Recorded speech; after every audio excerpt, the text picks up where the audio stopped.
মুর্শিদাবাদের জঙ্গলে বাস করতো টুনি ও টোনা। একদিন টোনা টুনিকে বলে, টুনি, আমার অনেকদিন পিঠে খাওয়া হয়নি, তুমি আজকে আমাকে পিঠে বানিয়ে দেবে? আমার আজকে পিঠে খেতে খুব ইচ্ছে করছে। টুনি বলে, হ্যাঁ বানিয়ে দেবো, তবে যা যা লাগে তুমি সব আজকে আমাকে এনে দাও। তখন টোনা বলে, ঠিক আছে, কি কি লাগবে আমাকে একটা লিস্ট করে দাও, আমি তোমাকে বাজার থেকে সব কিছু কিনে আনছি, আর তুমি উনুন ধরাও। টুনি বলে, তুমি বাজার থেকে ময়দা গুঁড়ো চাল গুঁড়ি এনে দাও, আর আমি উনুন ধরিয়ে সব রেডি করে রাখছি।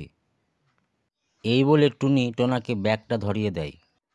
তখন টোনা ব্যাগটি নিয়ে বাজারের উদ্দেশ্যে চলে যায়। কিছু দূর যাওয়ার পর টোনার বাঘের সাথে দেখা হয়। তখন বাঘমামা বলে, কিরে টুনি, কোথায় যাচ্ছিস? আমাকে না জানিয়ে তুই আমার এলাকা দিয়ে কোথায় যাচ্ছিস শুনি? তোকে অনেকদিন দেখি না, এখানে থাকিস না নাকি?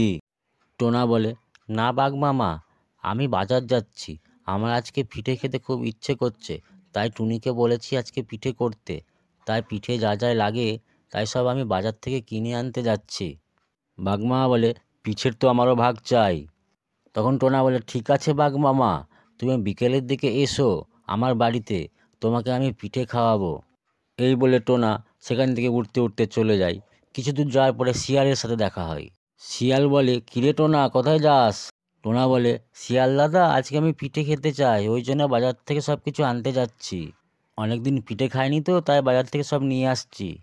তখন চালাক শিয়াল বলে, পিঠে আমিও তো অনেকদিন ধরে খাইনি, আমারও পিঠের ভাগ চাই। টুনি তাকে বলে, বিকেলে এসো শিয়াল দাদা বাড়িতে, তখন তোমাকে পিঠে খাও।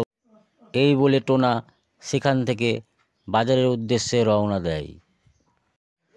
কিছু দূর যাওয়ার পর জঙ্গলের ভিতর দিয়ে তার কুকুরের সাথে দেখা হয়।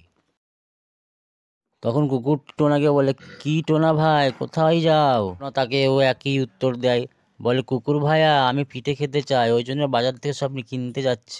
তখন কুকুর ভাই বলে, আহা পিঠে, আমি তো অনেকদিন খাইনি, আমারও পিঠের ভাগ চাই। টোনা তাকেও বলে, আচ্ছা তুমি বিকেলে এসো বাড়িতে, তোমাকে খাওয়াবো।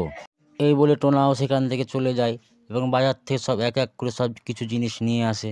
এদিকে টুনি তাকে পিঠে রান্না করে দেয়, আর টোনা আর টুনি মিলে সব গপ গপ করে একাই খেয়ে নেয়। কিছুক্ষণ পরে টোনা বলে, টুনি জানো, আজকে কুকুর ভাই, শিয়াল দাদা সবাই আসবে, আমরা পালাই চলো। এই বলে টোনা টুনি পিঠে খেয়ে পালিয়ে যায়। কিছুক্ষণ পরে শিয়াল, কুকুর আর বাঘ মামা এসে দেখে যে শুধু কড়াই পড়ে আছে আর কিচ্ছু নেই। বাঘ মামা প্রচণ্ড রেগে যায় এবং বলে, টোনা, তোকে যদি আজকে পাই, তোর ঘাড় মটকে আজকে খাবো, তুই আজকে আমাকে বোকা বানালি, এর প্রতিশোধ আমি নিবই। আর দূরে দাঁড়িয়ে দেখছে টোনা টুনি।